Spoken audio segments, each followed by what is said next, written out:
स्वागत करता हाँ जी एक बार फिर आप सब का अज के रिलीजियस सैगमेंट में। अज के सैगमेंट में थोड़ी मुलाकात कराओगे भाई साहब भाई हरजिंदर सिंह जी सबराह नाल जिहड़े कि पंथ के प्रसिद्ध कथावाचक ने, दुनिया भर में जाके सिक्खी का प्रचार कर रहे हैं और लोगों के गुरमत के असूल हैं उन्होंने दृढ़ करवा रहे हैं। अज का विषय जिस बारे नाल असीं गलबात करांगे वो ये है कि कर्म कांड तो सानू पता है गुरु ने वर्जित किया, पर अज असी गुरमत के ही हेठ कह के कई चीज़ों कर्म कांड वजों अपने जीवन का एक अंग बना चुके हैं। पहला असी देखते सी कि घर तस्वीरां होंदियां सी, पर हुण तां मूर्तियां भी गुरु नानक साहब दियां, होर गुरु गोबिंद सिंह जी दियां अते होर गुरुआं दी असी बना के उन्होंने घर विच सजा बैठे हैं। उस तो इलावा होर बहुत सारे कर्मकांड जिहड़े हैं वो प्रफुल्लित हो रहे हैं। इहदा की कारण है, क्यों किवें इत्थे इसनूं रोक सकते हैं, इस बारे असी गलबात करते हैं भाई साहब भाई हरजिंदर सिंह सबराह नाल। जी आनू जी, वाहिगुरू जी का खालसा वाहिगुरू जी की फतेह। बड़ा सिंपल वे ऑफ लाइफ सी सिੱਖੀ जी कि किरत करो नाम जपो तो वंड छको का जिहड़ा कॉन्सैप्ट दिता गया उदों असी बहुत कॉम्पलीकेट करते जा रहे हैं। असी जदों भी कोई गल करते हैं तो असी हमेशा ही एक मत वल पॉइंट आउट करके कहने जी वो ये करते हैं वो ये करते हैं, पर असी भुल जाने कि असी की कुछ अज कर रहे हैं। तो अज जिस तरह एक नवा कॉन्सैप्ट जो बड़ी 3-4-5 सालों तो मैं देख रहा ये बड़ा भारू होंदा जा रहा साडे कि असी घरां दे विच मूर्तियां लिया के रख लियां ਅਤੇ ਅਸੀਂ ਉਹਨਾਂ ਨੂੰ ਐਜ਼ ਅ ਡੈਕੋਰੇਸ਼ਨ ਪੀਸ ਜਾਂ ਆਪਣੀ ਗੱਡੀਆਂ ਦੇ ਵਿੱਚ ਲਟਕਾ ਕੇ ਬੈਠੇ ਹਾਂ। ਤੇ ਉਹ ਅਸੀਂ ਸਮਝਦੇ ਕਈ ਵਾਰੀ ਅਸੀਂ ਮੱਥੇ ਵੀ ਟੇਕਦੇ, ਮੈਂ ਕਈ ਵਾਰੀ ਥਾਵਾਂ ਤੇ ਦੇਖਿਆ ਹੈ, ਫੋਟੋਆਂ ਨੂੰ ਤਾਂ ਵੇਖਿਆ ਸੀ ਕਿ ਅੱਗੇ ਧੂਫਾਂ ਲਾ ਕੇ ਚਲਾਉਂਦੇ ਸੀ, ਪਰ ਉਹਨਾਂ ਮੂਰਤੀਆਂ ਦਾ ਵੀ ਜਿਹੜਾ ਕਨਸੈਪਟ ਆ ਗਿਆ ਇਹਦੇ ਬਾਰੇ ਦੱਸੋ ਕਿ ਇਹ ਕੀ ਹੋ ਗਿਆ, ਸਿੱਖ ਕੌਮ ਨੂੰ ਕਿਉਂ ਨਹੀਂ ਸਮਝ ਸਕ ਰਹੀ ਸਿੱਖ ਕੌਮ। ਪਹਿਲੀ ਗੱਲ ਹੈ ਜੀ, ਗੁਰੂ ਸਾਹਿਬ ਨੇ ਸਾਨੂੰ ਉਹ ਧਰਮ ਦਿੱਤਾ ਜਿਹਨੂੰ ਅਸੀਂ ਜੀ ਸਕੀਏ, ਮਹਿਸੂਸ ਕਰ ਸਕੀਏ। ਉਹ ਕੋਈ ਧਰਮ ਉਹ ਧਰਮ ਜਿਹੜਾ ਵਾ ਕੋਈ ਕਥਾ ਕਹਾਣੀਆਂ ਜਾਂ ਇਸ ਤਰ੍ਹਾਂ ਦੀਆਂ ਪਰਾਲੌਕਿਕ ਗੱਲਾਂ ਜਿਹੜੀਆਂ ਕਿ ਸਾਡੇ ਦਾਇਰੇ ਜ਼ਿੰਦਗੀ ਦੇ ਦਾਇਰੇ ਤੋਂ ਹੀ ਬਾਹਰ ਹੋਣ, ਉਹਨਾਂ ਦੀ ਗੱਲ ਗੁਰਮਤ ਨੇ ਐਕਸੈਪਟ ਹੀ ਨਹੀਂ ਕੀਤੀ। ਜਿਹੜੀ ਅਕਾਲ ਪੁਰਖ ਦੀ ਉਸਤਤ, ਉਹਦੇ ਗੁਣ, ਉਹਦੀ ਵਡਿਆਈ, ਉਸ ਬਾਬਤ ਜੋ ਕਿਹਾ ਉਹ ਵੀ ਗੁਰੂ ਗ੍ਰੰਥ ਸਾਹਿਬ ਦੀ ਬਾਣੀ ਨੇ ਪ੍ਰਚਲਿਤ ਕਥਾ ਕਹਾਣੀਆਂ ਤੋਂ ਬੜਾ ਹਟ ਕੇ ਕਿਹਾ ਜੀ। ਜਿੱਥੋਂ ਤੱਕ ਮੂਰਤੀ ਪੂਜਾ ਦਾ ਕਨਸੈਪਟ ਆ, ਅਸੀਂ ਅੱਜ ਤੱਕ ਗੁਰਬਾਣੀ ਦੀ ਵਿਆਖਿਆ ਦੇ ਇਹ ਸ਼ਬਦਾਂ ਦੇ ਹਵਾਲੇ ਦੇ ਕੇ ਲੋਕਾਂ ਨੂੰ ਦੱਸਦੇ ਆ ਰਹੇ ਹਾਂ। ਕਬੀਰ ਸਾਹਿਬ ਜੀ ਨੇ ਮੂਰਤੀ ਪੂਜਾ ਬਾਰੇ ਇਹ ਕਿਹਾ, ਨਾਮਦੇਵ ਸਾਹਿਬ ਨੇ ਇਹ ਕਿਹਾ, ਰਵਿਦਾਸ ਜੀ ਨੇ ਇਹ ਕਿਹਾ, ਧੰਨਾ ਜੀ ਨੇ ਇਹ ਕਿਹਾ, ਗੁਰੂ ਨਾਨਕ ਸਾਹਿਬ ਨੇ ਕਿਹਾ। ਜਦੋਂ ਅਸੀਂ ਇਹ ਪ੍ਰਚਾਰ ਕਰਦੇ ਤਾਂ ਅਸੀਂ ਇਹ ਸ਼ਬਦ ਲੋਕਾਂ ਨੂੰ ਦੱਸਦੇ। ਵੈਸੇ ਇੱਥੇ ਵੀ ਇੱਕ ਪ੍ਰੋਬਲਮ ਸਾਡੇ 'ਚ ਆ ਵੀ ਕਈ ਜਗ੍ਹਾ ਤੇ ਗੁਰਮਤ ਵਿਚਾਰ ਬੰਦ ਕਰ ਦਿੱਤੀ। ਉਹਦਾ ਰੀਜਨ ਆ ਵੀ ਜਦੋਂ ਬਾਣੀ ਨੂੰ ਵਿਚਾਰ ਵਿੱਚ ਲਿਆਉਂਦੇ ਆ ਅਸੀਂ ਤਾਂ ਸਾਡੇ ਕਈ ਭਰਮ ਟੁੱਟਦੇ ਨੇ ਜੀ, ਤਾਂ ਸਾਡੇ ਵੀ ਪਾਜ ਖੁੱਲ ਜਾਂਦੇ ਨੇ। ਤਾਂ ਉਸ ਵੇਲੇ ਫਿਰ ਅਸੀਂ ਕਹਿੰਦੇ ਨਹੀਂ ਜੀ, ਨਿਰੋਲ ਪਾਠ ਹੋਊਗਾ, ਬੜੀ ਮਰਿਆਦਾ ਨਾਲ ਹੋਊਗਾ, ਮੂੰਹ ਬੰਨ ਕੇ ਹੋਊਗਾ, ਇਹਦੀ ਕੋਈ ਵਿਚਾਰ ਨਹੀਂ ਹੋਊ। ਜਦੋਂ ਵਿਚਾਰ ਤੋਂ ਸਿੱਖ ਭੱਜਣ ਲੱਗ ਗਿਆ ਤਾਂ ਉੱਥੇ ਫਿਰ ਉਹ ਸਾਰੀਆਂ ਚੀਜ਼ਾਂ ਆਉਣੀਆਂ ਹੀ ਆਉਣੀਆਂ ਸਨ ਜਿਹੜੀਆਂ ਗੁਰਬਾਣੀ ਦੇ ਸਿਧਾਂਤ ਨਾਲ ਮੇਲ ਨਹੀਂ ਖਾਂਦੀਆਂ, ਕਿਉਂਕਿ ਜਿਹਦੀ ਵਿਚਾਰ ਹੀ ਨਹੀਂ ਹੋ ਰਹੀ। ਜੋ ਪੜ੍ਹਿਆ ਜਾ ਰਿਹਾ, ਜੋ ਸੁਣਿਆ ਜਾ ਰਿਹਾ, ਬਹੁਤਾ ਸਾਡਾ ਰੁਝਾਨ ਇਹ ਆ ਵੀ ਅਸੀਂ ਗਏ, ਪ੍ਰਸ਼ਾਦ ਲਿਆ, ਮੱਥਾ ਟੇਕਿਆ, ਪਰਿਕਰਮਾ ਕੀਤੀ, ਜੋ ਸਾਨੂੰ ਉੱਥੇ ਬੈਠੇ ਹੋਏ ਲੋਕਾਂ ਨੇ ਮਰਿਆਦਾ ਦੱਸ ਦਿੱਤੀ ਅਸੀਂ ਉਹਨੂੰ ਫੋਲੋ ਕਰ, ਭਾਵੇਂ ਉਹ ਸਹੀ ਹੈ ਗੱਲ, ਆਮ ਬੰਦੇ ਨੂੰ ਇਸ ਗੱਲ ਨਾਲ ਕੋਈ ਮਤਲਬ ਨਹੀਂ। ਤਾਂ ਉਹ ਪੈਸਾ ਖਰਚ ਕੇ ਧਰਮ ਲੈਣਾ ਚਾਹੁੰਦਾ, ਕੁਝ ਰਸਮਾਂ ਨਿਭਾ ਕੇ ਧਰਮੀ ਬਣਨਾ ਚਾਹੁੰਦਾ। ਉੱਥੇ ਬੈਠੇ ਹੋਇਆਂ ਨੂੰ ਪੈਸੇ ਦੀ ਤੇ ਮਰਿਆਦਾ ਸੁਣਾ ਕੇ ਉਹਦੀ ਗੱਲ ਕਰਨ ਦੀ, ਬਸ ਇੱਥੋਂ ਤੱਕ ਦੋਵਾਂ ਧਿਰਾਂ ਦਾ ਦਾਇਰਾ ਸੀਮਤ ਹੋ ਗਿਆ ਜੀ। ਜਦੋਂ ਉਹਦੀ ਵਿਚਾਰ ਨਹੀਂ ਹੋ ਰਹੀ ਫਿਰ ਉਹ ਚੀਜ਼ਾਂ ਸਾਡੇ ਅੰਦਰ ਇੰਟਰਫੇਅਰ ਕਰਨਗੀਆਂ ਜਿਹੜੀਆਂ ਚੀਜ਼ਾਂ ਤੋਂ ਗੁਰਮਤ ਸਾਨੂੰ ਰੋਕ ਰਹੀ, ਕਿਉਂਕਿ ਸੁਚੇਤ ਨਹੀਂ ਰਵਾਂਗੇ, ਅਸੀਂ ਅਚੇਤ ਹੋ ਜਾਵਾਂਗੇ ਜੀ। ਜਿੱਥੋਂ ਤੱਕ ਮੂਰਤੀ ਪੂਜਾ ਦਾ ਸੰਬੰਧ ਆ ਕਿ ਬਾਣੀ ਦੇ ਵਿੱਚ ਇਹ ਸਾਰਾ ਵੇਖੋ, ਇੰਨੇ ਅਖੰਡ ਪਾਠ ਲੜੀਆਂ ਚਲਾ ਕੇ ਅਸੀਂ ਕਰਦੇ ਹਾਂ, ਪਰ ਕਦੇ ਵੀ ਇਹ ਨਹੀਂ ਸੋਚਦੇ ਵੀ ਇਹਦੇ ਵਿੱਚ ਜੋ ਲਿਖਿਆ ਗਿਆ ਉਹਦੇ ਬਾਰੇ ਵੀ ਸਾਨੂੰ ਅਵੇਅਰ ਤੇ ਸੁਚੇਤ ਰਹਿਣਾ ਚਾਹੀਦਾ। ਕਿਤੇ ਇਹ ਨਾ ਹੋਵੇ ਇਹਨੂੰ ਪੜ੍ਹਦੇ ਹੋਇਆਂ ਵੀ ਅਸੀਂ ਉਹ ਸਾਰੇ ਕੰਮ ਕਰ ਬੈਠੀਏ ਜਿਹੜੇ ਗੁਰਬਾਣੀ ਨੇ ਮਨਾ ਕੀਤੇ ਨੇ, ਰੋਕੇ ਨੇ, ਜਾਂ ਜਿਨ੍ਹਾਂ ਤੋਂ ਸਾਨੂੰ ਸੁਚੇਤ ਕੀਤਾ, ਬਚਣ ਦੀ ਪ੍ਰੇਰਨਾ ਕੀਤੀ। ਮੂਰਤੀ ਕਿਸੇ ਵੇਲੇ ਪੱਥਰ ਦੀ ਸੀਗੀ ਤੇ ਭਗਤ ਸਾਹਿਬਾਨ ਨੇ, ਗੁਰੂ ਸਾਹਿਬਾਨ ਨੇ, ਜਿਨ੍ਹਾਂ ਦੀ ਬਾਣੀ ਗੁਰੂ ਗ੍ਰੰਥ ਸਾਹਿਬ ਦੇ ਵਿੱਚ ਆ, ਉਹਨਾਂ ਨੇ ਸਾਨੂੰ ਸੁਚੇਤ ਕਰਦਿਆਂ ਸਮਾਜ ਨੂੰ ਇਨਸਾਨਾਂ 'ਚੋਂ ਰੱਬ ਵੇਖਣ ਦੀ ਸਾਨੂੰ ਪ੍ਰੇਰਨਾ ਕੀਤੀ। ਕਿਉਂਕਿ ਜਦੋਂ ਇਨਸਾਨ ਇੱਕ ਜਗ੍ਹਾ 'ਤੇ ਰੱਬ ਨੂੰ ਮੰਨ ਲੈਂਦਾ ਫਿਰ ਬਾਕੀਆਂ ਜਗ੍ਹਾ ਵੱਲੋਂ ਉਹ ਅਚੇਤ ਹੋ ਜਾਂਦਾ, ਉਹਦਾ ਧਿਆਨ ਹਟ ਜਾਂਦਾ। ਜਿਹੜਾ ਸਭ ਮੈਂ ਜੋਤ ਜੋਤ ਹੈ ਸੋਏ ਤਿਸ ਦਾ ਚਾਨਣ ਸਭ ਮੈਂ ਚਾਨਣ ਹੋਏ, ਇਹ ਗੁਰਬਾਣੀ ਨੇ ਸਾਨੂੰ ਸਿਧਾਂਤ ਸਮਝਾਇਆ। ਇਸ ਨਾਲ ਜੋੜਨ ਵਾਸਤੇ ਸਿੱਖ ਵਿਚਾਰਧਾਰਾ ਵਿੱਚ ਮੂਰਤੀ ਬਣਾਉਣਾ ਤੇ ਮੂਰਤੀ ਪੂਜਣਾ ਦੋਵਾਂ ਚੀਜ਼ਾਂ ਨੂੰ ਬਿਲਕੁਲ ਵੀ ਕਬੂਲ ਨਹੀਂ ਕੀਤਾ, ਇਹਨੂੰ ਹਾਸ਼ੀਏ ਤੇ ਕਰ ਦਿੱਤਾ, ਰੱਦ ਕਰ ਦਿੱਤਾ। ਸਿੱਖੀ ਵਿਚਾਰਧਾਰਾ, ਸਿੱਖੀ ਦੇ ਰਾਹ ਦੇ ਉੱਤੇ ਚੱਲਦਿਆਂ ਹੋਇਆਂ ਸਾਰੇ ਜੀਵਾਂ ਦੀ ਰਿਸਪੈਕਟ, ਹਰ ਮਨੁੱਖ ਦੇ ਅੰਦਰ ਰੱਬ ਨੂੰ ਮਹਿਸੂਸ ਕਰਨਾ, ਖਲਕਤ ਦਾ ਭਲਾ ਕਰਨਾ, ਆਪਣੇ ਅੰਦਰ ਰੱਬ ਦੀ ਹੋਂਦ ਦਾ ਅਹਿਸਾਸ ਰੱਖਣਾ, ਇਹ ਰੱਬ ਦੀ ਭਗਤੀ ਦਾ ਇੱਕ ਰੂਪ ਦੱਸਿਆ ਗਿਆ ਸਾਨੂੰ। ਇਹਦੀ ਪ੍ਰੈਕਟਿਸ ਕਰਨ ਲਈ ਸੰਗਤ, ਗੁਰਦੁਆਰਾ, ਇਸ ਚੀਜ਼ਾਂ, ਸੇਵਾ ਸਾਨੂੰ ਦਿੱਤੀ ਗਈ ਜੀ। ਪਰ ਕੀ ਹੋਇਆ ਕਿ ਸਮਾਂ ਪਾ ਕੇ ਸਾਡੇ ਵਿੱਚ ਅਸੀਂ ਤਸਵੀਰ ਨੂੰ, ਪਹਿਲਾਂ ਕਾਗਜ਼ ਦੀ ਮੂਰਤੀ ਨੂੰ ਅਸੈਪਟ ਕੀਤਾ। ਠੀਕ। ਸਮਾਂ ਪਾ ਕੇ ਪ੍ਰੋਫੈਸਰ ਸਾਹਿਬ ਸਿੰਘ ਜੀ ਨੇ ਆਪਣੀ ਪੁਸਤਕ ਵਿੱਚ ਲਿਖਿਆ, ਜਦੋਂ ਤਸਵੀਰ ਬਣਾ ਕੇ ਸ਼੍ਰੋਮਣੀ ਗੁਰਦੁਆਰਾ ਪ੍ਰਬੰਧਕ ਕਮੇਟੀ ਉਹਨੂੰ ਮਾਨਤਾ ਦੇਣ ਜਾ ਰਹੀ ਸੀ, ਸਰਦਾਰ ਸ਼ੋਭਾ ਸਿੰਘ ਦੀ ਬਣਾਈ ਹੋਈ ਤਸਵੀਰ ਨੂੰ, ਤਾਂ ਉਦੋਂ ਉਹਨਾਂ ਨੇ ਇੱਕ ਆਰਟੀਕਲ ਲਿਖਿਆ। ਹੁਣ ਪ੍ਰੋਫੈਸਰ ਸਾਹਿਬ ਸਿੰਘ ਉਹ ਹਸਤੀ ਨੇ ਪੰਥ ਦੀ ਜਿਨ੍ਹਾਂ ਨੇ ਸਾਰੇ ਗੁਰੂ ਗ੍ਰੰਥ ਸਾਹਿਬ ਜੀ ਦੇ ਅਰਥ ਕੀਤੇ ਨੇ। ਠੀਕ। ਹਿਸਟਰੀ ਬਾਰੇ ਲਿਖਿਆ, ਗੁਰਬਾਣੀ ਦੇ ਸਿਧਾਂਤਾਂ ਬਾਰੇ ਉਹਨਾਂ ਨੇ ਲਿਖ ਕੇ ਤੇ ਸਾਡਾ ਜਿਹੜਾ ਲਿਟਰੇਚਰ ਆ ਸਾਨੂੰ ਸਾਡੀ ਝੋਲੀ ਦੇ ਵਿੱਚ ਪਾਇਆ, ਸਾਨੂੰ ਸੁਚੇਤ ਰੱਖਣ ਲਈ, ਧਰਮ ਨਾਲ ਜੋੜੀ ਰੱਖਣ ਲਈ। ਪਰ ਮੈਂ ਹੈਰਾਨ ਆ ਵੀ ਐਸੇ ਵਿਅਕਤੀ ਦੀ ਵੀ ਨਹੀਂ ਸੁਣੀ ਗਈ ਜੀ। ਉਹਨਾਂ ਦਾ ਉਹ ਆਰਟੀਕਲ ਬੜਾ ਕੀਮਤੀ ਆ ਜਿਸ ਵਿੱਚ ਉਹਨਾਂ ਨੇ ਗੁਰਮੂਰਤ ਗੁਰ ਸ਼ਬਦ ਹੈ ਸਾਧ ਸੰਗਤ ਵਿੱਚ ਪ੍ਰਗਟੀ ਆਇਆ, ਵੀ ਗੁਰੂ ਦਾ ਸਰੂਪ ਕੀ ਆ, ਗੁਰੂ ਦੀ ਅਸਲ ਤਸਵੀਰ ਕੀ ਆ। ਉਹਨਾਂ ਨੇ ਉਸ ਆਰਟੀਕਲ 'ਚ ਉਸ ਗੱਲ ਨੂੰ ਉਘਾੜਨ ਦੀ ਕੋਸ਼ਿਸ਼ ਕੀਤੀ ਜੀ। ਉਹ ਸੁਣੀ ਨਹੀਂ ਗਈ ਕਿਉਂਕਿ ਕਰਮਕਾਂਡੀ ਵਿਚਾਰਧਾਰਾ ਦਾ ਇੰਨਾ ਜ਼ਿਆਦਾ ਪ੍ਰਭਾਵ ਆ ਵੀ ਐਸੀ ਗੱਲ ਨੂੰ ਤਾਂ ਅਸੀਂ ਵੈਸੇ ਹੀ ਸੁਣਨਾ ਪਸੰਦ ਨਹੀਂ ਕਰਦੇ ਜੀ। ਤਾਂ ਅਸੀਂ ਉਸ ਕਾਗਜ਼ ਦੀ ਮੂਰਤੀ ਨੂੰ ਅਸੈਪਟ ਕੀਤਾ। ਅੱਜ ਜਿਹੜੀ ਸਾਡੇ ਸਾਹਮਣੇ ਸਿਚੁਏਸ਼ਨ ਆ ਉਹ ਇਹ ਆ ਕਿ ਗੁਰੂ ਨਾਨਕ ਸਾਹਿਬ ਦੀਆਂ ਤੁਸੀਂ ਵੇਖੀਆਂ ਹੋਣਗੀਆਂ ਨਿੱਕੀਆਂ ਨਿੱਕੀਆਂ ਮੂਰਤੀਆਂ ਚਾਈਨਾ ਮੇਡ ਜੀਆਂ ਬਣ ਕੇ ਤੇ ਸਾਡੇ 'ਚ ਆ ਗਈਆਂ। ਉਹ ਇੰਨੀਆਂ ਜ਼ਿਆਦਾ ਅੱਜ ਉਹ ਜ਼ੋਰ ਫੜ ਰਹੀਆਂ ਨੇ। ਦੁਕਾਨਾਂ ਤੇ ਜਿੱਥੇ ਕਕਾਰ ਵਗੈਰਾ ਇਹ ਸਭ ਕੁਝ ਵਿਕਦਾ ਉੱਥੇ ਮੂਰਤੀਆਂ ਵੀ ਵਿਕ ਰਹੀਆਂ, ਗੁਰਦੁਆਰਿਆਂ ਦੇ ਬਿਲਕੁਲ ਨਾਲ ਦੀਆਂ ਦੁਕਾਨਾਂ 'ਚ ਵਿਕ ਰਹੀਆਂ ਨੇ, ਜਿਹੜੀਆਂ ਮੈਂ ਖੁਦ ਆਪਣੀ ਅੱਖੀਂ ਦੇਸ਼ ਵਿੱਚ ਵੀ ਵਿਦੇਸ਼ਾਂ ਵਿੱਚ ਵੀ ਉਹ ਵਿਕ ਰਹੀਆਂ ਨੇ। ਘਰਾਂ ਵਿੱਚ ਉਹ ਲੱਗੀਆਂ ਹੋਈਆਂ ਨੇ, ਠੀਕ, ਗੱਡੀਆਂ ਵਿੱਚ ਉਹ ਰੱਖੀਆਂ ਹੋਈਆਂ ਨਿੱਕੀਆਂ ਜੀਆਂ ਗੁਰੂ ਨਾਨਕ ਸਾਹਿਬ ਦੀਆਂ ਮੂਰਤੀਆਂ। ਹੁਣ ਅਸੀਂ ਇਹਨਾਂ ਚੀਜ਼ਾਂ ਨੂੰ ਵੇਖ ਕੇ ਪਤਾ ਸਾਡੇ ਅੰਦਰ ਕੋਈ ਹਲਚਲ ਕਿਉਂ ਨਹੀਂ ਹੁੰਦੀ ਵੀ ਜਿਹੜੇ ਗੁਰੂ ਸਾਹਿਬਾਨ ਮੂਰਤੀ ਪੂਜਾ ਦਾ ਖੰਡਨ ਕਰ ਰਹੇ ਉਹਨਾਂ ਦੀ ਹੀ ਮੂਰਤੀ ਬਣਾ ਦਿੱਤੀ ਗਈ। ਹਲਚਲ ਇਸ ਕਰਕੇ ਨਹੀਂ ਹੋਈ ਵੀ ਸਾਨੂੰ ਬੜਾ ਸਟੈਪ ਬਾਈ ਸਟੈਪ ਇੱਥੋਂ ਤੱਕ ਲਿਆਂਦਾ ਗਿਆ। ਠੀਕ। ਸਾਨੂੰ ਹੌਲੀ ਹੌਲੀ ਪਹਿਲਾਂ ਕਾਗਜ਼ ਤੋਂ ਲੈ ਕੇ ਉਹੋ ਜਿਹੀਆਂ ਕਹਾਣੀਆਂ ਸੁਣਾ ਕੇ ਵੀ ਗੁਰੂ ਨਾਨਕ ਸਾਹਿਬ ਨੂੰ ਅਸੀਂ ਇਵੇਂ ਤਸਵੀਰ ਦੇ ਰੂਪ 'ਚ ਵੇਖਿਆ, ਤਸਵੀਰ 'ਚੋਂ ਗੁਰੂ ਨਾਨਕ ਸਾਹਿਬ ਨੂੰ ਪਾਇਆ। ਉਹ ਕਹਾਣੀਆਂ ਨੇ ਸਾਨੂੰ ਹੌਲੀ ਹੌਲੀ ਸਾਡਾ ਇੱਕ ਸਫ਼ਰ ਤੈਅ ਕਰਵਾਇਆ ਤਾਂ ਕਿ ਅਸੀਂ ਇੱਥੋਂ ਤੱਕ ਆ ਜਾਈਏ ਕਿ ਗੁਰੂ ਨਾਨਕ ਸਾਹਿਬ ਜੀ ਦੀ ਜਿਹੜੀ ਮੂਰਤੀ ਆ ਉਹ ਜਦੋਂ ਬਣ ਕੇ ਇਹਨਾਂ ਦੀਆਂ ਅੱਖਾਂ ਸਾਹਮਣੇ ਆਵੇ ਸਿੱਖਾਂ ਦੇ, ਤਾਂ ਇਹ ਪੰਥ ਵਿੱਚ ਕੋਈ ਹਲਚਲ ਪੈਦਾ ਨਾ ਹੋਵੇ ਜੀ। ਇਹਦੇ ਲਈ ਅਸੀਂ ਇੱਕ ਸਫ਼ਰ ਤੈਅ ਕੀਤਾ ਵਾ ਔਰ ਸਾਨੂੰ ਪ੍ਰੋਸੈਸ ਕਰਵਾਇਆ ਗਿਆ, ਕਹਾਣੀਆਂ ਰਾਹੀਂ ਕਰਵਾਇਆ ਗਿਆ, ਕਥਾ ਰਾਹੀਂ ਕਰਵਾਇਆ ਗਿਆ, ਲਿਟਰੇਚਰ ਰਾਹੀਂ ਕਰਵਾਇਆ ਗਿਆ ਔਰ ਕਾਗਜ਼ ਦੀਆਂ ਮੂਰਤੀਆਂ ਨੂੰ ਸਾਡੇ 'ਚ ਮਾਨਤਾ ਦਵਾ ਕੇ ਕਰਵਾਇਆ ਗਿਆ। ਠੀਕ। ਅੱਜ ਉਹ ਮੂਰਤੀ ਆਈ ਆ, ਤੁਸੀਂ ਇੱਕ ਵੀ ਬਿਆਨ ਸ਼੍ਰੀ ਅਕਾਲ ਤਖਤ ਸਾਹਿਬ ਦੇ ਜਥੇਦਾਰ ਦਾ ਇਹਦੇ ਵਿਰੋਧ ਵਿੱਚ ਨਹੀਂ ਵੇਖੋਗੇ। ਸ਼੍ਰੋਮਣੀ ਕਮੇਟੀ ਦੀ ਐਗਜ਼ੈਕਟਿਵ ਦਾ ਕੋਈ ਮਤਾ ਅੱਜ ਦੀ ਤਰੀਕ ਤੱਕ ਨਹੀਂ ਹੈ ਜਿਹੜਾ ਇਹਨਾਂ ਮੂਰਤੀਆਂ ਦੇ ਖਿਲਾਫ ਹੋਵੇ। ਕਿਸੇ ਪੰਥਕ ਜਥੇਬੰਦੀ ਦਾ ਜਾਂ ਕਿਸੇ ਇਕੱਠ ਦਾ ਮਤਾ, ਤੁਸੀਂ ਕਿਸੇ ਸੈਮੀਨਾਰ ਦਾ ਮਤਾ ਇਸ ਮੂਰਤੀ ਦੇ ਵਿਰੋਧ ਵਿੱਚ ਨਹੀਂ ਸੁਣੋਗੇ। ਮੈਂ ਕਰੀਬਨ 1.5 ਸਾਲ ਤੋਂ ਅਸੀਂ ਇਹ ਗੱਲ ਪੰਥਕ ਸਟੇਜਾਂ ਤੇ ਕਰਦੇ ਆ ਰਹੇ ਵੀ ਇਹ ਜਿਹੜੀ ਚੀਜ਼ ਸਾਡੇ 'ਚ ਆ ਰਹੀ ਹੈ ਇਹਦੇ ਬਾਰੇ ਕੁਝ ਸੋਚੋ, ਪਰ ਕਿਸੇ ਨੂੰ ਕੋਈ ਮਤਲਬ ਨਹੀਂ ਕਿਉਂਕਿ ਅਸੀਂ ਸੋਚਦੇ ਪ੍ਰਚਾਰਕਾਂ ਦੀ ਤਾਂ ਇਹ ਇੱਕ ਤਰ੍ਹਾਂ ਦੀ ਆਦਤ ਆ, ਇਹ ਗੱਲਾਂ ਕਰਦੇ ਹੁੰਦੇ ਨੇ, ਪਰ ਇਹ ਕੋਈ ਨਹੀਂ ਸੋਚਦਾ ਵੀ ਇਹ ਜਿਹੜੀ ਮੂਰਤੀ ਆ ਰਹੀ ਆ ਜੀ। ਮੈਨੂੰ ਇੱਕ ਸੱਜਣ ਪੁੱਛਦੇ ਸਨ ਤੁਹਾਨੂੰ ਕੀ ਤਕਲੀਫ ਹੈ ਇਹਦੇ ਬਾਰੇ, ਮੈਂ ਕਿਹਾ ਮੈਨੂੰ ਕੋਈ ਤਕਲੀਫ ਨਹੀਂ ਜੀ, ਤਕਲੀਫ ਸਾਰਿਆਂ ਨੂੰ ਹੋਊਗੀ ਜਿਸ ਦਿਨ ਹੋਊਗੀ। ਉਹ ਕਹਿਣ ਲੱਗਿਆ ਉਹ ਕਿਵੇਂ?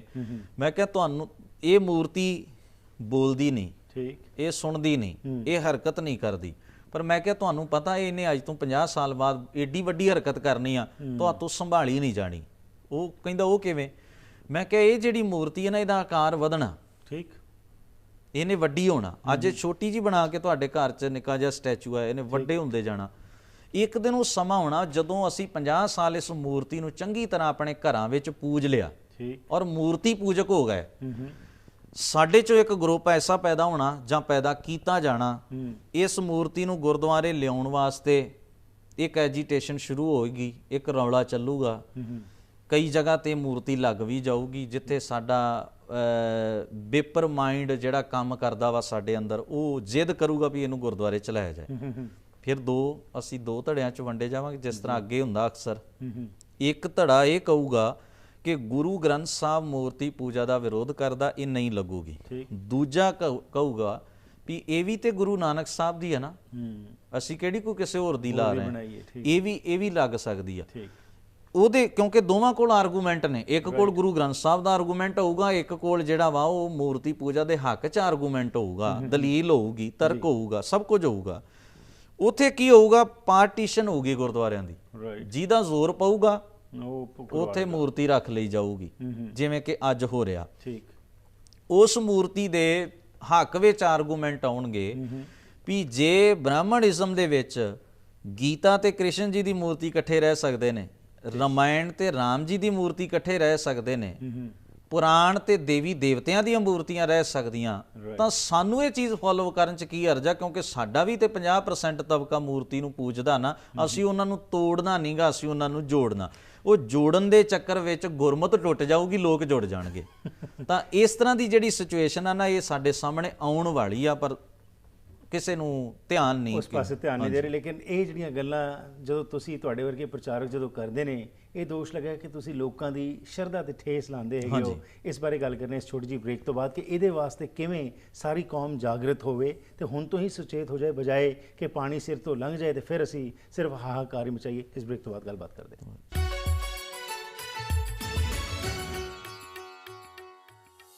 ਭਾਈ ਹਰਜਿੰਦਰ ਸਿੰਘ ਸਭਰਾ ਸਾਡੇ ਨਾਲ ਸਾਂਝ ਪਾ ਰਹੇ ਨੇ ਜੀ, ਗੁਰਮਤਿ ਵਿਚਾਰਾਂ ਦੀ, ਤੇ ਨਾਲ ਮੁੱਖ ਤੌਰ ਦੇ ਉੱਤੇ ਚਿੰਤਤ ਨੇ ਕਿ ਜਿਸ ਤਰੀਕੇ ਨਾਲ ਅੱਜ ਸਾਡੇ ਤੇ ਪ੍ਰਭਾਵ ਪੈ ਰਿਹਾ ਹੈ, ਮੂਰਤੀਆਂ ਸਾਡੇ ਘਰਾਂ ਵਿੱਚ ਆ ਰਹੀਆਂ ਨੇ, ਉਹ ਕਿਸੇ ਦੇਵੀ ਦੇਵਤਿਆਂ ਦੇ ਨਹੀਂ ਬਲਕਿ ਗੁਰੂ ਨਾਨਕ ਦੇਵ ਜੀ ਦੀਆਂ ਜਾਂ ਗੁਰੂ ਗੋਬਿੰਦ ਸਿੰਘ ਜੀ ਦੀਆਂ ਆ ਰਹੀਆਂ ਨੇ।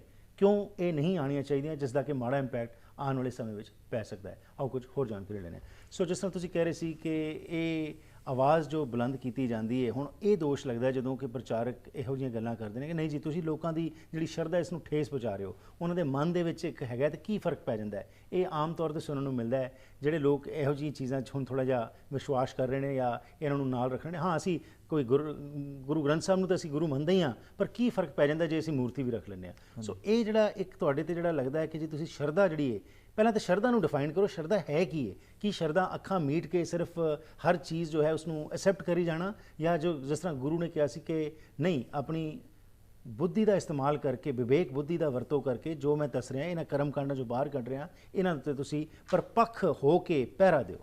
ਹਾਂਜੀ, ਪਹਿਲੀ ਤਾਂ ਗੱਲ ਜੀ, ਮੈਂ ਇਹ ਚੀਜ਼ ਆਪਣੀ ਮਤ ਮੁਤਾਬਕ ਸਪਸ਼ਟ ਕਰਾਂ ਵੀ ਸ਼ਰਧਾ, ਕਈ ਵਾਰ ਅਸੀਂ ਅੰਧ ਵਿਸ਼ਵਾਸ ਨੂੰ ਸ਼ਰਧਾ ਕਹਿ ਦਿੰਦੇ ਹਾਂ। ਅੰਧ ਵਿਸ਼ਵਾਸ ਵਿੱਚ ਤੇ ਸ਼ਰਧਾ ਵਿੱਚ ਬਹੁਤ ਵੱਡਾ ਫਰਕ ਆ। ਗੁਰਬਾਣੀ ਦਾ ਇਹ ਉਪਦੇਸ਼ ਆ, ਜਿਨ ਸ਼ਰਧਾ ਰਾਮ ਨਾਮ ਲੱਗੀ, ਤੈਨੂੰ ਦੂਜਾ ਚੇਤਨਾ ਲਾਇਆ ਰਾਮ। ਠੀਕ, ਵੀ ਜਿਹੜੇ ਉਸ ਰੱਬ ਦੀ ਹੋਂਦ ਨੂੰ ਮਹਿਸੂਸ ਕਰਦੇ, ਰੱਬ ਦੇ ਗੁਣਾਂ ਨੂੰ ਜੀਣ ਵਾਲੇ ਨੇ, ਜਿਨ੍ਹਾਂ ਦੀ ਉਹਨਾਂ ਤੇ ਸ਼ਰਧਾ ਹੈ, ਤੈਨੂੰ ਦੂਜਾ ਚੇਤਨਾ, ਉਹਨਾਂ ਨੂੰ ਕਿਸੇ ਹੋਰ ਚੀਜ਼ ਦੀ ਜ਼ਰੂਰਤ ਨਹੀਂ ਰਹਿ ਜਾਂਦੀ, ਉਹ ਰੱਬ ਵਾਲੇ ਹੋ ਜਾਂਦੇ ਨੇ ਜੀ। ਤੋ ਕੀ ਅਸੀਂ ਇਸ ਪੰਕਤੀ ਨੂੰ ਹੀ ਸ਼ੀਸ਼ੇ ਵਾਂਗ ਸਾਹਮਣੇ ਰੱਖ ਕੇ ਵੇਖਣ ਦੀ ਕੋਸ਼ਿਸ਼ ਕਰੀਏ ਵੀ ਕੀ ਵਾਕਿਆ ਸਾਡੀ ਐਸੀ ਸ਼ਰਧਾ ਹੈ? ਤਾਂ ਕਈ ਵਾਰ ਉਹ ਸਾਡੇ ਸੱਜਣ ਅੰਧ ਵਿਸ਼ਵਾਸ ਨੂੰ ਸ਼ਰਧਾ ਦਾ ਨਾਂ ਦੇ ਦਿੰਦੇ, ਉਹ ਫਰਕ ਸਮਝਣ ਦੀ ਲੋੜ ਆ ਜੀ। ਜਿੱਥੋਂ ਤੱਕ ਇਹ ਆ ਕਿ ਜਦੋਂ ਅਸੀਂ ਇਹ ਗੱਲ ਕਰਦੇ ਹਾਂ ਤਾਂ ਸੁਭਾਵਕ ਆ ਸਾਡੇ ਉੱਤੇ ਇਹ ਗੱਲ ਹੋਣੀ ਕਿ ਜੀ ਇਹ ਸ਼ਰਧਾ ਤੋੜ ਰਹੇ। ਮੈਂ ਪਹਿਲੀ ਬੇਨਤੀ ਇਹ ਕਰਾਂ, ਇਸ ਵਿੱਚ ਮੈਨੂੰ ਕੋਈ ਪ੍ਰਾਪਤੀ ਨਹੀਂ ਗੀ, ਨਾ ਨਿੱਜੀ ਤੌਰ ਉੱਤੇ ਆ, ਨਾ ਕੋਈ ਇਸ ਤਰ੍ਹਾਂ ਦੀ ਗੱਲ ਆ। ਮੈਂ ਵੀ ਚਾਹਾਂ ਤਾਂ ਮੂਰਤੀ ਪੂਜਕਾਂ ਦੇ ਹੱਕ ਵਿੱਚ ਗੱਲ ਕਰਕੇ ਮੈਂ ਬਹੁਤ ਜ਼ਿਆਦਾ ਧਨ ਕਮਾ ਸਕਦਾ ਜੀ। ਮੈਨੂੰ ਹੱਥਾਂ ਤੇ ਚੁੱਕਣ ਵਾਲੇ ਲੋਕ ਵੀ ਹੋ ਸਕਦੇ ਆ, ਮੈਨੂੰ ਇਸ ਤਰ੍ਹਾਂ ਦੀ ਗਾਲੀ ਗਲੋਚ ਵੀ ਨਹੀਂ ਸਹਿਣਾ ਪਊ, ਕਾਫੀ ਕੁਝ ਮੇਰਾ ਬਚਾਅ ਹੋ ਸਕਦਾ। ਪਰ ਇੱਕ ਸਵਾਲ ਇੱਥੇ ਖੜਾ ਹੁੰਦਾ ਜੀ, ਇੱਕ ਪਾਸੇ ਕਬੀਰ ਸਾਹਿਬ, ਭਗਤ ਰਵਿਦਾਸ ਜੀ, ਗੁਰੂ ਨਾਨਕ ਸਾਹਿਬ, ਇਹ ਸਾਰੇ ਮਹਾਨ ਮਹਾਂਪੁਰਖ ਖੜੇ ਨੇ ਜਿਨ੍ਹਾਂ ਨੂੰ ਮੈਂ ਮੱਥਾ ਟੇਕਦਾ ਗੁਰੂ ਗ੍ਰੰਥ ਸਾਹਿਬ ਦੇ ਰੂਪ ਵਿੱਚ ਜੀ, ਜਿਨ੍ਹਾਂ ਅੱਗੇ ਮੈਂ ਹੱਥ ਜੋੜਦਾ, ਜਿਨ੍ਹਾਂ ਦੀ ਮੈਂ ਪਰਿਕਰਮਾ ਕਰਦਾ, ਔਰ ਜਿਨ੍ਹਾਂ ਨੂੰ ਮੈਂ ਆਪਣੀ ਜ਼ਿੰਦਗੀ ਦਾ ਪਰਿਕਰਮਾ ਕਰਕੇ ਆਧਾਰ ਮੰਨਦਾ ਵੀ ਜਿਵੇਂ ਮੈਂ ਤੁਹਾਡੀ ਪਰਿਕਰਮਾ ਕਰ ਰਿਹਾ, ਤੁਸੀਂ ਮੇਰੀ ਜ਼ਿੰਦਗੀ ਦਾ ਆਧਾਰ ਹੋ ਜੀ। ਜਿਹਨੂੰ ਮੈਂ ਗੁਰੂ ਅਸੈਪਟ ਕਰਦਾ, ਇੱਕ ਪਾਸੇ ਉਹਦੀ ਭਾਵਨਾ, ਇੱਕ ਪਾਸੇ ਉਹਦਾ ਅਸੂਲ, ਇੱਕ ਪਾਸੇ ਉਹਨਾਂ ਦੀ ਕਹੀ ਹੋਈ ਗੱਲ ਆ, ਇੱਕ ਪਾਸੇ ਉਹ ਲੋਕ ਨੇ ਜਿਹੜੇ ਕਹਿੰਦੇ ਨੇ ਜੀ ਤੁਸੀਂ ਜੇ ਐਵੇਂ ਕਹੋਗੇ ਤੇ ਸਾਡੀ ਸ਼ਰਧਾ ਟੁੱਟ ਜਾਊਗੀ।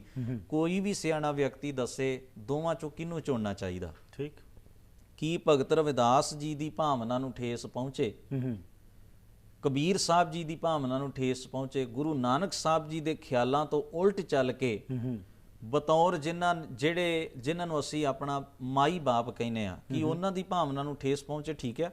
ਕਰਮਕਾਂਡੀਆਂ ਦੀ ਭਾਵਨਾ ਨੂੰ ਠੇਸ ਨਹੀਂ ਪਹੁੰਚਣੀ ਚਾਹੀਦੀ ਜੀ। ਸੋ ਕਰਨ ਵਾਲੇ ਤਾਂ ਹਵਨ ਵੀ ਕਰ ਰਹੇ ਆ ਗੁਰੂ ਗ੍ਰੰਥ ਸਾਹਿਬ ਦੀ ਹਜ਼ੂਰੀ 'ਚ, ਠੀਕ, ਕਰਨ ਵਾਲੇ ਤਾਂ ਬਹੁਤ ਕੁਝ ਕਰ ਰਹੇ ਆ। ਅਗਰ ਉਹਨਾਂ ਦੀਆਂ ਭਾਵਨਾ ਮੁਤਾਬਕ ਚੱਲਿਆ ਜਾਏ ਤੇ ਸਿੱਖੀ ਰਹਿ ਨਹੀਂ ਜਾਊਗੀ। ਤਾਂ ਸਵਾਲ ਇਹ ਨਹੀਂਗਾ, ਸਵਾਲ ਇਹ ਵੀ ਜਾਂ ਤਾਂ ਅਸੀਂ ਇਹ ਮੰਨ ਕੇ ਚੱਲੀਏ ਵੀ ਗੁਰੂ ਗ੍ਰੰਥ ਸਾਹਿਬ 'ਚ ਜੋ ਲਿਖਿਆ ਉਹਨੂੰ ਅਸੀਂ ਫੋਲੋ ਕਰਨਾ ਜੀ ਜਾਂ ਨਹੀਂ ਕਰਨਾ। ਸਵਾਲ ਇੱਥੇ ਖੜਾ ਵਾ। ਦੂਸਰੀ ਗੱਲ, ਹਾਥੀ ਦੇ ਦੰਦ ਖਾਣ ਦੇ ਹੋਰ ਤੇ ਵਿਖਾਉਣ ਦੇ ਹੋਰ ਦੀ ਕਹਾਵਤ ਵਾਂਗ ਅਸੀਂ ਸ਼੍ਰੋਮਣੀ ਤਾਂ ਗੁਰੂ ਗ੍ਰੰਥ ਸਾਹਿਬ ਨੂੰ ਕਹਿ ਰਹੇ ਹਾਂ, ਪਰ ਕਰ ਆਪਣੀ ਮਰਜ਼ੀ ਰਹੇ ਹਾਂ। ਠੀਕ, ਮਰਿਆਦਾ ਦੇ ਰੂਪ ਵਿੱਚ ਵੀ ਆਪਣੀ ਮਰਜ਼ੀ ਆ, ਉਹਨੂੰ ਫੋਲੋ ਕਰਨ ਦੇ ਰੂਪ 'ਚ ਵੀ ਆਪਣੀ ਮਰਜ਼ੀ ਆ। ਤੋ ਇਹ ਜਿਹੜੀ ਹੈਗੀ ਆ ਨਾ ਗੱਲ, ਜਿੱਥੋਂ ਤੱਕ ਮੈਂ ਮੂਰਤੀ ਦੀ ਗੱਲ ਕੀਤੀ ਹੈ, ਇਹ ਮੇਰਾ ਕੋਈ ਆਪਣਾ ਖਿਆਲ ਨਹੀਂ, ਮੈਂ ਵੀ ਬਾਣੀ ਪੜ੍ਹ ਕੇ ਹੀ ਦੱਸ ਰਿਹਾ ਵੀ ਕਬੀਰ ਸਾਹਿਬ ਜੀ ਆ ਕਹਿੰਦੇ ਆ, ਭਗਤ ਰਵਿਦਾਸ ਜੀ ਆ ਕਹਿੰਦੇ, ਗੁਰੂ ਨਾਨਕ ਸਾਹਿਬ ਕਹਿੰਦੇ। ਮੈਨੂੰ ਆਪਣੇ ਘਰ ਬੈਠਿਆਂ ਕੋਈ ਤਕਲੀਫ ਨਹੀਂ ਗੀ ਵੀ ਮੈਂ ਕਿਸੇ ਨੂੰ ਕਹਾਂ ਵੀ ਤੁਸੀਂ ਕਿਉਂ ਫੋਟੋ ਨੂੰ ਮੱਥਾ ਟੇਕਦੇ, ਤੁਸੀਂ ਕਿਉਂ ਗੁਰੂ ਨਾਨਕ ਸਾਹਿਬ ਦੀ ਮੂਰਤੀ ਬਣੇ, ਮੈਨੂੰ ਇਹਦੇ ਨਾਲ ਕੀ ਫਰਕ ਆ। ਪਰ ਕਿਉਂਕਿ ਮੈਂ ਉਹ ਗੱਲ ਕਹਿ ਰਿਹਾ ਜੋ ਗੁਰੂ ਗ੍ਰੰਥ ਸਾਹਿਬ 'ਚ ਲਿਖੀ ਆ, ਜਿਸ ਢੰਗ ਨਾਲ ਉਹਨਾਂ ਨੇ ਕਹੀ ਆ, ਜਾਂ ਫਿਰ ਐਸੇ ਸਾਡੇ ਸਿੱਖ ਸੱਜਣ ਜਿਹੜੇ ਨੇ ਜਾਂ ਪੰਥ ਦੇ ਅਹੁਦੇਦਾਰ ਨੇ, ਉਹ ਇਸ ਗੱਲ ਦਾ ਜਵਾਬ ਦੇਣ ਵੀ ਉਹ ਅਗਰ ਕੱਲ ਨੂੰ ਸਾਨੂੰ ਇਹ ਕੋਈ ਗੱਲ ਕਵੇ ਵੀ ਰਵਿਦਾਸ ਜੀ ਨੇ, ਭਗਤ ਕਬੀਰ ਸਾਹਿਬ ਨੇ, ਭਗਤ ਰਵਿਦਾਸ ਜੀ ਨੇ, ਗੁਰੂ ਨਾਨਕ ਸਾਹਿਬ ਨੇ ਜਿਹੜੀ ਮੂਰਤੀ ਪੂਜਾ ਦੇ ਵਿਰੋਧ ਵਿੱਚ ਗੱਲ ਗੁਰੂ ਗ੍ਰੰਥ ਸਾਹਿਬ ਵਿੱਚ ਕਹੀ ਆ, ਇਹ ਸਾਡੀ ਭਾਵਨਾ ਨੂੰ ਠੇਸ ਪਹੁੰਚਾਉਂਦੀ ਆ, ਇਹਨੂੰ ਅਸੀਂ ਇਹਦਾ ਕੀਰਤਨ ਨਹੀਂ ਕਰਨ ਦਿਆਂਗੇ, ਫਿਰ ਸਾਡਾ ਉੱਥੇ ਖਿਆਲ ਕੀ ਹੋਊਗਾ, ਸਾਡਾ ਉੱਥੇ ਵਿਚਾਰ ਕੀ ਹੋਊਗਾ। ਇਹਦਾ ਮਤਲਬ ਇਹ ਨਹੀਂ ਵੀ ਅਗਰ ਦੂਜਾ ਕੋਈ ਗਲਤੀ ਕਰਦਾ ਤੇ ਅਸੀਂ ਕਹਿੰਦੇ ਗਲਤੀ ਆ, ਤਾਂ ਆਪ ਅਸੀਂ ਉਹ ਗਲਤੀ ਕਰਦੇ ਹਾਂ ਤੇ ਉਹ ਸਾਡੀ ਮਰਿਆਦਾ ਹੋ ਜਾਂਦੀ ਆ, ਸਾਡੀ ਭਾਵਨਾ ਹੋ ਜਾਂਦੀ ਆ। ਭਾਵਨਾਵਾਂ ਤਾਂ ਉਹਨਾਂ ਦੀਆਂ ਵੀ ਸਨ ਜਿਨ੍ਹਾਂ ਨੂੰ ਕਬੀਰ ਸਾਹਿਬ ਜੀ ਨੇ ਕਿਹਾ, ਇੱਕ ਹੈ ਪਾਥਰ ਕੀਜੈ ਭਾਉ, ਦੂਜੇ ਪਾਥਰ ਧਰੀਐ ਪਾਉ, ਜੇ ਉਹ ਦਿਓ ਤਾਂ ਉਹ ਵੀ ਦੇਵਾ। ਨਾਮਦੇਵ ਸਾਹਿਬ ਨੇ ਕਿਹਾ, ਕਹਿ ਨਾਮਦੇਵ ਹਮ ਹਰ ਕੀ ਸੇਵਾ। ਤਾਂ ਪਖਾਨ ਗੜ ਕੇ ਮੂਰਤ ਕੀ ਨਹੀਂ ਦੇ ਕੇ ਛਾਤੀ ਪਾਉ, ਇਹ ਕਬੀਰ ਸਾਹਿਬ ਜੀ ਨੇ ਕਿਹਾ। ਤਾਂ ਇਹ ਜਿਹੜੀਆਂ ਗੱਲਾਂ ਨੇ, ਘਰ ਮੈਂ ਠਾਕੁਰ ਨਦਰ ਨਾ ਆਵੇ, ਗੱਲ ਮੈਂ ਪਾਹਣ ਲੈ ਲਟਕਾਵੇ, ਗੁਰੂ ਅਰਜਨ ਸਾਹਿਬ ਜੀ ਕਹਿੰਦੇ ਕਿ ਜਦੋਂ ਇਹ ਗੱਲ ਗੁਰੂ ਸਾਹਿਬਾਂ ਨੇ ਕੀਤੀ ਉਹਨਾਂ ਦੀਆਂ ਭਾਵਨਾਵਾਂ ਨਹੀਂ ਸਨ। ਸਵਾਲ ਭਾਵਨਾ ਦਾ ਨਹੀਂ ਹੈ ਜੀ, ਇਹ ਤਾਂ ਕੋਈ ਗੁਨਾਹ ਕਰਨ ਵਾਲਾ ਵੀ ਕਹਿ ਸਕਦਾ ਜੀ ਮੇਰੀ ਭਾਵਨਾ, ਮੈਂ ਆਪਣੀ ਭਾਵਨਾ, ਪਰ ਅਸੀਂ ਇਹ ਵੇਖਣਾ ਵੀ ਕੀ ਇਹ ਕੋਈ ਮਨੁੱਖ ਦੇ ਜੀਵਨ ਜਾਂ ਸਮਾਜ ਲਈ ਚੰਗੀ ਚੀਜ਼ ਆ ਜਾਂ ਨਹੀਂ ਚੰਗੀ ਚੀਜ਼। ਫੈਸਲਾ ਵਿਵੇਕ ਬੁੱਧ ਨਾਲ ਹੋਣਾ ਵਾ। ਬਿਲਕੁਲ, ਜਿਸ ਤਰ੍ਹਾਂ ਤੁਸੀਂ ਦਿੱਤੇ ਐਗਜ਼ਾਮਪਲਸ, ਭਗਤ ਕਬੀਰ ਜੀ ਦੇ ਦਿੱਤੇ ਨੇ, ਭਗਤ ਰਵਿਦਾਸ ਜੀ ਦੇ ਦਿੱਤੇ ਨੇ, ਪਰ ਕੁਝ ਪ੍ਰਚਾਰਕ ਭਗਤ ਧੰਨੇ ਦਾ ਵੀ ਜ਼ਿਕਰ ਬਹੁਤ ਕਰਦੇ ਨੇ ਕਿ ਜੀ ਭਗਤ ਧੰਨੇ ਨੇ ਤਾਂ ਪੱਥਰ 'ਚੋਂ ਰੱਬ ਦੀ ਪ੍ਰਾਪਤੀ ਕਰ ਲਈ ਗਈ ਸੀ ਤੇ ਪੱਥਰ ਵੀ ਤੇ ਮੂਰਤੀ ਹੈਗੀ ਹੈ। ਅਤੇ ਇਹ ਆਪਣੇ ਹੀ ਬਹੁਤ ਸਾਰੇ ਪ੍ਰਚਾਰਕ ਤੇ ਰਾਗੀ ਸਿੰਘ ਜਿਹੜੇ ਹੈਗੇ ਨੇ, ਉਹਨਾਂ ਨੂੰ ਮੈਂ ਦੇਖਿਆ ਇਹ ਗੱਲਬਾਤ ਕਰਦੇ ਹੋਏ। ਹੁਣ ਜਿਹੜਾ ਉਹ ਕਨਸੈਪਟ ਹੈਗਾ ਜਿਹੜਾ ਗੁਰੂ ਗ੍ਰੰਥ ਸਾਹਿਬ ਦੇ ਵਿੱਚ ਭਗਤ ਧੰਨੇ ਦਾ, ਥੋੜ੍ਹਾ ਚਾਹਾਂਗਾ ਕਿ ਜਿਹੜਾ ਸਮਾਂ ਬਾਕੀ ਰਹਿ ਗਿਆ ਉਹਨੂੰ ਵੀ ਐਕਸਪਲੇਨ ਕਰ ਦਿਓ ਤਾਂ ਕਿ ਪੂਰਾ ਕਲੈਰੀਫਾਈ ਹੋ ਜਾਏ ਕਿ ਗੁਰੂ ਸਾਹਿਬ ਨੇ ਭਗਤ ਧੰਨੇ ਦਾ ਜਿਹੜਾ ਇਹ ਜ਼ਿਕਰ ਕੀਤਾ ਹੈ ਉਹ ਅਸਲ ਵਿੱਚ ਹੈ ਕੀ। ਪਹਿਲੀ ਤਾਂ ਗੱਲ ਜੀ, ਜਿਨ੍ਹਾਂ ਨੇ ਇਸ ਸਾਖੀ ਨੂੰ ਹਵਾ ਦਿੱਤੀ, ਭਾਈ ਗੁਰਦਾਸ ਜੀ ਦੀ ਪੌੜੀ ਦੇ ਅਰਥ ਗਲਤ ਕਰਕੇ ਦਿੱਤੀ ਜੀ, ਗਲਤ ਅਰਥ ਕਰਕੇ ਉਹਨਾਂ ਨੇ ਹਵਾ ਦਿੱਤੀ। ਮੈਂ ਸਮਝਦਾ ਸਭ ਤੋਂ ਵੱਧ ਜ਼ਿੰਮੇਵਾਰ ਉਹ ਲੋਕ ਨੇ ਸਿੱਖਾਂ 'ਚ ਮੂਰਤੀ ਪੂਜਾ ਵਾੜਨ ਵਾਸਤੇ। ਅੱਜ ਜੇ ਗੁਰੂ ਨਾਨਕ ਸਾਹਿਬ ਦੀਆਂ ਮੂਰਤੀਆਂ ਨੂੰ ਸਿੱਖ ਪੰਥ ਦਾ ਬਹੁਤਾ ਹਿੱਸਾ ਐਕਸੈਪਟ ਕਰਦਾ ਜਾ ਰਿਹਾ, ਤਾਂ ਸਭ ਤੋਂ ਵੱਡੀ ਜ਼ਿੰਮੇਵਾਰੀ ਉਹਨਾਂ ਲੋਕਾਂ ਦੇ ਸਿਰ ਆਉਂਦੀ, ਉਹ ਜਵਾਬ ਦੇਣ ਇਸ ਗੱਲ ਦਾ ਵੀ ਇਹ ਠੀਕ ਆ ਕਿ ਗਲਤ ਆ। ਜੇ ਉਹ ਕਹਿੰਦੇ ਆ ਠੀਕ ਆ, ਫਿਰ ਆ ਸ਼ਬਦ ਗੁਰੂ ਗ੍ਰੰਥ ਸਾਹਿਬ ਦੇ ਮੈਂ ਉਹਨਾਂ ਦੇ ਸਾਹਮਣੇ ਰੱਖੂੰਗਾ, ਉਹ ਇਹਨਾਂ ਦਾ ਹੱਲ ਕੱਢਣ ਵੀ ਇਹਦਾ ਕੀ ਅਰਥ ਬਣਦਾ। ਜੇ ਉਹ ਕਹਿੰਦੇ ਵੀ ਗਲਤ ਆ, ਫਿਰ ਉਹ ਇਹ ਦੱਸਣ ਵੀ ਅੱਜ ਤੱਕ ਇਹ ਸਾਖੀਆਂ ਉਹਨਾਂ ਨੇ ਜੋ ਪ੍ਰਚਾਰੀਆਂ ਨੇ ਕਿਉਂ ਪ੍ਰਚਾਰੀਆਂ ਤੇ ਉਹਨਾਂ ਦਾ ਕੀ ਮਕਸਦ ਸੀਗਾ ਇਹਦੇ ਪਿੱਛੇ। ਜਾਂ ਉਹ ਆਪਣੀ ਅਗਿਆਨਤਾ ਦੀ ਮਾਫੀ ਮੰਗਣ ਤੇ ਜਾਂ ਉਹ ਆਪਣੀ ਚਲਾਕੀ ਦੀ ਮਾਫੀ ਮੰਗਣ। ਪਰ ਜਿੱਥੋਂ ਤੱਕ ਭਗਤ ਧੰਨਾ ਜੀ ਦੀ ਗੱਲ ਆ, ਭਾਈ ਗੁਰਦਾਸ ਜੀ ਨੇ ਇੱਕ ਪ੍ਰਚਲਿਤ ਉਦਾਹਰਣ ਦੇ ਕੇ ਜਿਹੜੀ ਇੱਕ ਪੌੜੀ ਲਿਖੀ, ਉਹਦੇ ਅਰਥ ਗਲਤ ਕਰਕੇ, ਕਾਵ ਭਾਵ ਨੂੰ ਨਾ ਸਮਝ ਕੇ, ਉਹ ਉਸ ਚੀਜ਼ ਦੀ ਸਾਖੀ ਬਣਾ ਕੇ ਜਿਵੇਂ ਭਗਤ ਮਾਲ 'ਚ ਲਿਖੀ ਗਈ ਸੀ ਜੀ, ਇਹ ਸਾਰਾ ਕੁਝ ਸਾਡੇ ਸਾਹਮਣੇ ਲਿਆਂਦਾ ਗਿਆ। ਹੁਣ ਜਿਹੜਾ ਭਗਤ ਧੰਨਾ ਜੀ ਦੀ ਆਪਣੀ ਬਾਣੀ ਆ, ਉਹ ਕੀ ਕਹਿ ਰਹੀ ਆ? ਉਹ ਤਾਂ ਕਹਿ ਰਹੀ ਹੈ, ਧੰਨੈ ਧਨ ਪਾਇਆ ਧਰਣੀ ਧਰ, ਮਿਲ ਜਨ ਸੰਤ ਸਮਾਨਿਆ। ਠੀਕ, ਹੁਣ ਗੁਰੂ ਅਰਜਨ ਸਾਹਿਬ ਗਵਾਹੀ ਦਿੰਦੇ ਆ, ਜਿਨ੍ਹਾਂ ਨੇ ਬਾਣੀ ਸਾਰੀ ਪੋਥੀ ਸਾਹਿਬ ਦੇ ਰੂਪ ਵਿੱਚ ਸੰਪਾਦਨ ਕਰਵਾਈ, ਭਾਈ ਗੁਰਦਾਸ ਜੀ ਨੂੰ ਲਿਖਾਰੀ ਲਾ ਕੇ, ਉਹ ਖੁਦ ਲਿਖਦੇ ਨੇ ਜੀ, ਇਹ ਬਿਦ ਸੁਣ ਕੇ ਜਾਟਰੋ ਉੱਠ ਭਗਤੀ ਲਾਗਾ। ਠੀਕ, ਮਿਲੇ ਪ੍ਰਤੱਖ ਗੁਸਾਈ। ਹੁਣ ਉਹ ਪ੍ਰਤੱਖ ਸ਼ਬਦ ਤੋਂ ਅਸੀਂ ਭੁਲੇਖਾ ਖਾ ਲਿਆ ਹੋਰੇ ਪੱਥਰ ਚੋਂ, ਪਰ ਉਸ ਉਥੇ ਗੁਰੂ ਅਰਜਨ ਸਾਹਿਬ ਜੀ ਕਹਿ ਰਹੇ ਨੇ ਵੀ ਉੱਪਰਲੇ ਭਗਤਾਂ ਦੀ ਕਿਹੜੀ ਗੋਬਿੰਦ ਸੰਗ ਨਾਮ ਦਿਓ ਮਨ ਲੈਣਾ ਆਠ ਦਾਮ ਕੋ ਸ਼ੀਪਰੋ ਹੋਇਓ ਲਾਖੀਨਾ ਬੁਨਣਾ ਤਨਣਾ ਤਿਆਗ ਕੇ ਪ੍ਰੀ ਚਰਨ ਕਬੀਰਾ ਨੀਚ ਕੁਲਾ ਜੋ ਲਾਹਰਾ ਭਇਓ ਗੁਨੀ ਗਹੀਰਾ ਰਵਿਦਾਸ ਢਵੰਤਾ ਢੋਰ ਨੀ ਤਿਨ ਤਿਆਗੀ ਮਾਇਆ ਪ੍ਰਗਟ ਹੋਆ ਸਾਧ ਸੰਗ ਹਰ ਦਰਸ਼ਨ ਪਾਇਆ ਇਹ ਬਿਦ ਸੁਣ ਕੇ ਜੱਟ ਇਹ ਬਿਦ ਦਾ ਅਰਥ ਹੀ ਨਹੀਂ ਕਰਦੇ ਪ੍ਰਤੱਖ ਦਾ ਅਰਥ ਕਰ ਦਿੰਦੇ ਨੇ ਠੀਕ ਤਾਂ ਉਹ ਇਹ ਬਿਦ ਕਿਹੜੀ ਆ ਇਹ ਉੱਪਰ ਦੱਸਿਆ ਹੋਇਆ ਸਾਰੇ ਸ਼ਬਦ ਨੂੰ ਕੰਟੀਨਿਊ ਪੜ੍ਹਦੇ ਆ ਸਮਝ ਆਉਂਦੀ ਆ ਤਾਂ ਅੱਧੀ ਗੱਲ ਨੂੰ ਵਿੱਚੋਂ ਲੈ ਕੇ ਆਪਣੀ ਮਨਮਰਜ਼ੀ ਨਾਲ ਕਹਾਣੀਆਂ ਟਾਈਮ ਪੂਰਾ ਕਰਨ ਲਈ ਵੀ ਸਾਡੇ ਕੋਲ 1 ਘੰਟਾ ਟਾਈਮ ਆ ਅਸੀਂ ਕਿਸੇ ਤਰ੍ਹਾਂ ਲੋਕਾਂ ਨੂੰ ਜਜ਼ਬਾਤੀ ਕਰਕੇ ਪੈਸੇ ਕਢਾਉਣੇ ਨੇ ਜਾਂ ਅਸੀਂ ਆਪਣਾ ਟਾਈਮ ਪੂਰਾ ਕਰਨਾ ਸਾਨੂੰ ਇਹ ਚਿੰਤਾ ਹੁੰਦੀ ਆ ਉਸ ਚੱਕਰ ਦੇ ਵਿੱਚ ਹੀ ਸਾਰਾ ਕੁਝ ਰੁਲਦਾ ਜਾ ਰਿਹਾ ਬਿਲਕੁਲ ਤਾਂ ਇਹ ਬੇਇਨਸਾਫੀ ਜਿਹੜੀ ਉਹਨਾਂ ਦੀ ਬਾਣੀ ਨਾਲ ਅਸੀਂ ਕਰਦੇ ਆ ਐਕਸਪਲੇਨ ਕਰਨ ਵਾਲੇ ਸ਼ਾਇਦ ਹੀ ਕੋਈ ਕਰਦਾ ਹੋਵੇ ਕਿਉਂਕਿ ਅਸੀਂ ਉਹਨਾਂ ਦੀ ਭਾਵਨਾ ਨੂੰ ਹੀ ਗਲਤ ਰੰਗਤ ਦੇ ਦਿੰਦੇ ਹਾਂ ਐਬਸੋਲੂਟਲੀ ਜੀ ਆਸ ਕਰਦੇ ਹਾਂ ਕਿ ਜਿਹੜੀ ਗੱਲ ਕੀਤੀ ਇਸ ਤੋਂ ਜ਼ਰੂਰ ਸਿੱਖ ਜਾਗਰਤ ਹੋਣਗੇ ਕਿਉਂਕਿ ਬਹੁਤ ਜ਼ਰੂਰੀ ਹੈ ਕਿ ਅੱਜ ਇੱਕ ਵੱਖਰੇ ਕਿਸਮ ਦਾ ਇੱਕ ਟਾਕਰਾ ਜੋ ਹੈ ਕਰਨਾ ਪੈ ਰਿਹਾ ਹੈ ਅਤੇ ਜੇਕਰ ਇਹੀ ਚੀਜ਼ ਜ਼ਿਆਦਾ ਪ੍ਰਚਲਿਤ ਹੋਗੀ ਤੇ ਨੌਜਵਾਨ ਪੀੜ੍ਹੀ ਜਿਹੜੀ ਹੈ ਉਹ ਕਿਸ ਪਾਸੇ ਨੂੰ ਜਾਏਗੀ ਇਹ ਅਸੀਂ ਆਪ ਹੀ ਅੰਦਾਜ਼ਾ ਲਾ ਸਕਦੇ। ਤੁਹਾਡਾ ਬਹੁਤ ਬਹੁਤ ਧੰਨਵਾਦ। ਵਾਹਿਗੁਰੂ ਜੀ ਕਾ ਖਾਲਸਾ ਵਾਹਿਗੁਰੂ ਜੀ ਕੀ ਫਤਿਹ। ਸੋ ਇਸ ਨਾਲ ਹੀ ਕਰਦੇ ਹਾਂ ਜੀ ਅੱਜ ਦੇ ਇਸ ਪ੍ਰੋਗਰਾਮ ਦੀ ਸਮਾਪਤੀ। ਫੀਡਬੈਕ ਲਈ 604 603 7555 ਜਾਂ ਫਿਰ ਈਮੇਲ ਰਾਹੀਂ ਸੰਪਰਕ ਕਰ ਸਕਦੇ ਹੋ harpreetsingh@gmail.com। ਇਹ ਸਾਰੇ ਪ੍ਰੋਗਰਾਮਸ ਤੁਸੀਂ youtube.com/harpreetsingh ਤੇ ਵੀ ਜਾ ਕੇ ਦੇਖ ਸਕਦੇ ਹੋ। ਉਸ ਦੇ ਨਾਲ ਹੀ ਫੇਸਬੁੱਕ ਤੇ ਟਵਿੱਟਰ ਤੇ ਵੀ ਸਾਨੂੰ ਫੋਲੋ ਕਰ ਸਕਦੇ ਹੋ ਤੇ ਸਾਡੇ ਨਾਲ ਸੰਪਰਕ ਕਰ ਸਕਦੇ ਹੋ। ਧੰਨਵਾਦੀ ਅਸੀਂ ਆਪਣੇ ਸਪਾਂਸਰਸ ਤੇ ਐਡਵਰਟਾਈਜ਼ਰਸ ਦੇ ਜਿਨ੍ਹਾਂ ਦੀ ਬਦੌਲਤ ਇਹ ਪ੍ਰੋਗਰਾਮਸ ਤੁਹਾਡੇ ਤੱਕ ਪਹੁੰਚਦੇ ਨੇ। ਮੁੱਖ ਮਕਸਦ ਹੁੰਦਾ ਹੈ ਕਿ ਤੁਹਾਡੇ ਨਾਲ ਉਹ ਵਿਚਾਰ ਲੈ ਕੇ ਆਈਏ ਜਿਹੜੇ ਕਿ ਸਾਡੇ ਰੋਜ਼ਮਰਾ ਜ਼ਿੰਦਗੀ ਨਾਲ ਜੁੜੇ ਹੋਏ ਨੇ ਤੇ ਕਥਾ ਕਹਾਣੀਆਂ ਤੇ ਅਸੀਂ ਬਹੁਤ ਸੁਣੀਆਂ ਲੇਕਿਨ ਸਮਾਂ ਹੈ ਕਿ ਸਪਸ਼ਟ ਤੌਰ ਤੇ ਉੱਤੇ ਸਾਨੂੰ ਪਤਾ ਚੱਲੇ ਕਿ ਗੁਰੂ ਗ੍ਰੰਥ ਸਾਹਿਬ ਜਿਹਨੂੰ ਕਿ ਅਸੀਂ ਆਪਣਾ ਗੁਰੂ ਮੰਨਦੇ ਹਾਂ ਸਾਨੂੰ ਕੀ ਉਪਦੇਸ਼ ਕਰ ਰਹੇ ਨੇ। ਇਸ ਵਾਸਤੇ ਤੁਹਾਡੇ ਤੋਂ ਸਹਿਯੋਗ ਦੀ ਵੀ ਮੰਗ ਕਰਦੇ ਹਾਂ। ਇਸ ਪ੍ਰੋਗਰਾਮ ਨੂੰ ਕੰਟੀਨਿਊ ਕਰਨ ਵਾਸਤੇ ਜ਼ਰੂਰ ਸਾਡਾ ਸਾਥ ਦਿਆ ਕਰੋ। ਲੈਣਾ ਆ ਗਿਆ ਫਿਰ ਮੁਲਾਕਾਤ ਕਰਾਂਗੇ। ਤਦ ਤੱਕ ਗੁੱਡ ਬਾਏ।